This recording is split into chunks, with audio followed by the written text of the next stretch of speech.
Scams targeting the elderly? Huh? That's just awful.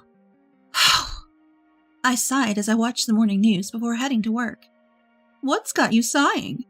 My mother-in-law Kate handed me a cup of coffee with a smile. Well, it's hard not to sigh when you hear about stuff like this. The TV was covering malicious door-to-door sales and grandparent scams targeting seniors. I've heard rumors that these scams are on the rise around here, so it's hard not to worry. Oh, are you worried about me? I'm only 68, you know, and I'm pretty sharp. It's great that you feel young. But Mom, you're so laid back. It's a bit concerning. Kate let out a reluctant, well, at my husband's joke. Another peaceful day in our home. I took a sip of my coffee with a wry smile.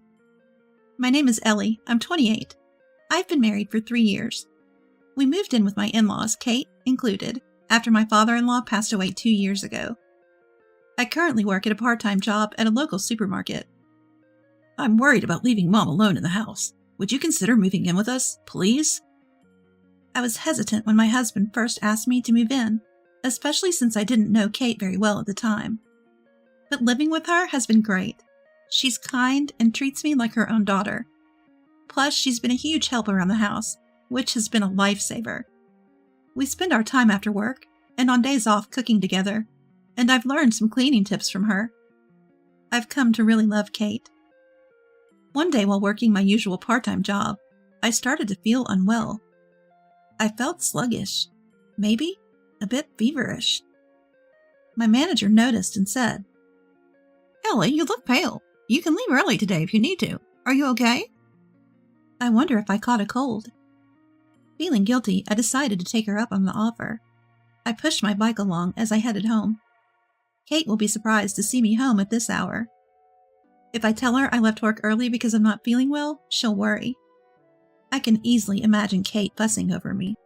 She's a really kind person. A bit naive and overly trusting, but that's what makes her endearing. Huh? Do we have a guest? I tilted my head at the unfamiliar car parked in front of our house. If there's a guest, I'll enter quietly. I opened the front door and froze. There was a handsome man in a suit, chatting and laughing with Kate. Spread out in front of them were pamphlets and some mysterious equipment. The news from this morning flashed through my mind. The man stood up and offered me a business card with a bright smile. His name and company were printed on it, but there was no address or phone number. As I examined the card, Kate filled me in. He's apparently a sales rep from a kitchen appliance company, offering free equipment checks in the area. Is this one of those inspection scams? Kate initially told him to leave, but she must have been swayed by his pitch, and that's when I came home. We don't need any services for our kitchen appliances, so please leave, I told the sales rep firmly. For a moment, his eyes narrowed, but then he flashed a bright smile, showing his white teeth. Ha ha ha! Your granddaughter sure is responsible. You must feel relieved, right? The salesman smoothly deflected my words and spoke to Kate. She's not my granddaughter. She's my daughter-in-law. Perhaps charmed by the salesman's good looks, Kate's voice seemed brighter than usual. Ah, my mistake. It's nice to have someone who worries about you. Some salespeople won't leave until you buy something, you know. It's a dangerous world out there, so your concern is valid. Now, let me show you our state-of-the-art equipment for checking your kitchen appliances. Switching between a deliberately scary tone and a cheerful one, the salesman kept talking non-stop. As he subtly implied that he wasn't a scammer and tried to transition to the check, I interrupted. We said we don't need a check, right? Kate tried to calm me down. Ellie, I'll make some coffee. Could you bring the pot? It's a free check, so why not? Before I could object, Kate insisted. Please. I made it clear that the salesman should not enter the house. You can do the check at the entrance, right? I'll bring the pot, so please wait here. Feeling uneasy about the ever-smiling salesman, I went to get the pot. I took the opportunity to call my husband, but he didn't answer, probably because he was at work. So I sent him a message. Left work early due to feeling unwell and found a suspicious salesman at the door. He won't leave even though I've asked him to. Simply type and send. I felt relieved when I saw that he had read the message As I was fiddling with my phone, Kate peeked into the room. "I'll help you carry the pot." I instinctively hid my phone behind my back. "Kate, let's just ask the salesman to leave." I mustered the courage to speak, but Kate just laughed it off. Feeling frustrated, I carried the pot to the entrance as Kate had asked. The salesman was leisurely sipping the coffee Kate had made. "Let's proceed with the check." He took out his equipment and began checking the pot. After a moment, he said, "This won't do." "Is our pot really that bad?" Kate sounded concerned. The salesman shook his head sadly. "This pot contains harmful substances. You could get sick using it." "That can't be."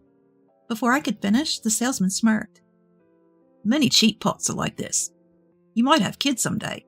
You can't use this kind of pot for your family. It's concerning." His exaggerated, sad expression and biased words confused Kate. He's using our family's health to manipulate us. I frowned in anger, but he continued. "Don't worry. Our new pots eliminate these concerns. They're made with the latest technology, so you can cook delicious and healthy meals." He smoothly opened a pamphlet without letting me interrupt. He pointed at a certain product and held it up as if to signal a final blow. "For example, this usually costs $11,000 each. But if you buy two now, it's $7,000 each. What a deal!" "What?" Kate and I exclaimed in disbelief. $14,000 for 2 pots? This is going south fast. I forcefully interrupted him. "Thank you for the explanation, but we won't be buying anything. The check is done, so please leave." For a moment, our eyes met, and a chill ran down my spine. His eyes felt eerily cold, despite his smiling face. I've heard of salespeople becoming aggressive when they can't make a sale. There's still no reply from my husband. I have to find an opening to call the police. Just as I was thinking this, Kate spoke up with a smile. "It's a really good product. I'll buy 2. Please come in." "Kate, I disagree. And if we spend that much money, my husband will be furious with me." I knew that Kate had a safe in her room with some cash in it. I hoped she would reconsider when I mentioned her son, but she said, "You can't put a price on family health. Besides, he approached me with this offer, so it's my decision to make." I was at a loss for words at Kate's seriousness. "In that case, I'll have exactly 2 items in my car. I'll go get them." The salesman happily left through the front door. When he returned, he showed us the pots. They looked fancy, but seemed no different from regular pots. Reading my thoughts, the salesman said, "It may look like an ordinary pot, but it's made with a special process. It cooks faster and contains no harmful substances." Kate was nodding as she touched the pot. "I see." "Here's the contract." He handed the contract to Kate, assuming she had already decided to buy. "Just sign here. You can read the rest after I leave." He was so casual about the contract after being so enthusiastic about the product. Wait a minute. Reading the contract after you leave is absurd. And is there a cooling off period?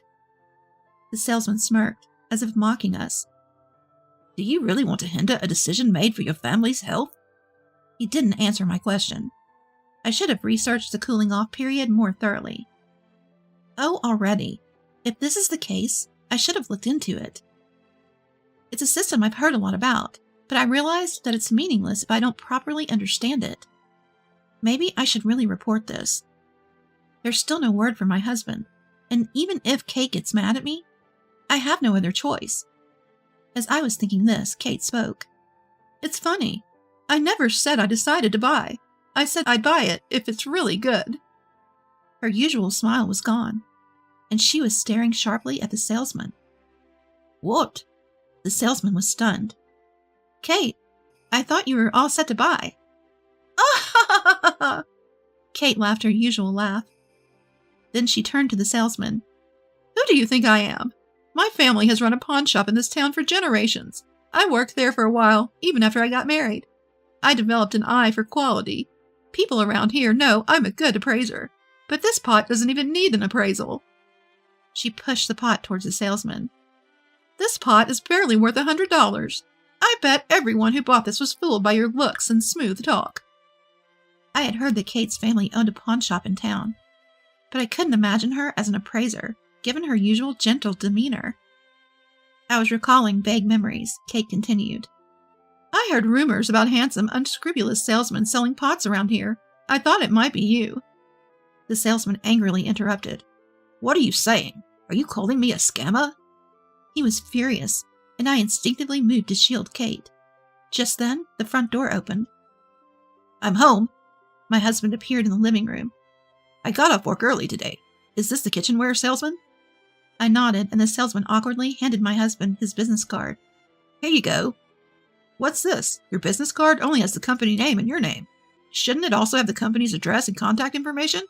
How can we get in touch if there's an issue with the purchase? My husband's question was met with a vague nod from the salesman. His earlier confidence seemed to have vanished. He claims our current pots could be harmful and make us sick. That's why he started pushing these $7,000 pots on Kate. My husband shot the salesman a stern look. The salesman's smile tightened and sweat appeared on his forehead. He dodged the question about a cooling-off period and tried to get us to sign the contract without reading it. It's all very suspicious. This has to be a scam. As I laid out my concerns, the salesman interrupted. Fine. Since you're not buying, I'll take my leave. He stood up, leaving the spread-out contract, brochures, and even the pots, and bolted for the door. Wait! I shouted, but my husband reassured me with a smile. What's going on here? We heard the salesman's panicked voice from a distance. As we approached the door, we saw police officers blocking his way. I consulted the police when I left work. They met up with me and came here.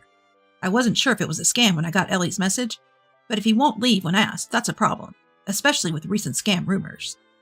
I nodded, understanding the situation. I later learned that it's crucial to explicitly ask someone to leave. If they don't, it becomes a criminal offense. I was just offering a free pot check. Then I recommended our product out of goodwill, and nobody told me to leave. The man shouted as he was restrained by the police. Is that your car parked outside? The make and license plate match the information from victims. Let's talk at the station. One of the officers said, and the salesman's shoulders slumped in defeat. I handed over the business card, contract, and pots as evidence, along with the recorded conversation on my phone. Damn, I thought I could easily scam some naive seniors and timid women. The salesman raised his voice as he was pushed into the patrol car. I'm sure I'll stare at the dealer. Don't you have loved ones? They'd be heartbroken. Exploiting people's fears to sell overpriced items is shameful. He clenched his lips and looked down. I'm sure he has someone important to him, but it's his fault. The police took him away. Kate had also heard rumors about scams in the area. When the man claimed to be a salesman, she suspected him. I came home while she was considering contacting the police. And that's how we got here. My husband sighs. Mom could have been in danger, and who knows what could have happened to Ellie. I smiled to comfort the regretful Kate. But we're safe, and that's what matters. I was really worried. I'm sorry for making you worry. Kate apologized. I felt relieved and suddenly sat down exhausted. I had left my part-time job early due to feeling unwell. Supported by my husband, I stood up, and we all laughed together.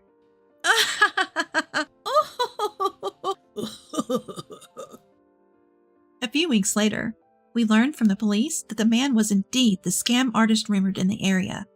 He had successfully scammed several households, so he should face appropriate punishment. Also, I found out I was pregnant. The day the unscrupulous dealer came to my house, I felt that my physical condition had changed, which was apparently an early symptom of pregnancy. The family health the scam artist mentioned was indeed important, but exploiting that concern is unforgivable. In a world filled with all sorts of people, we'll teach our unborn child to live strongly without losing oneself.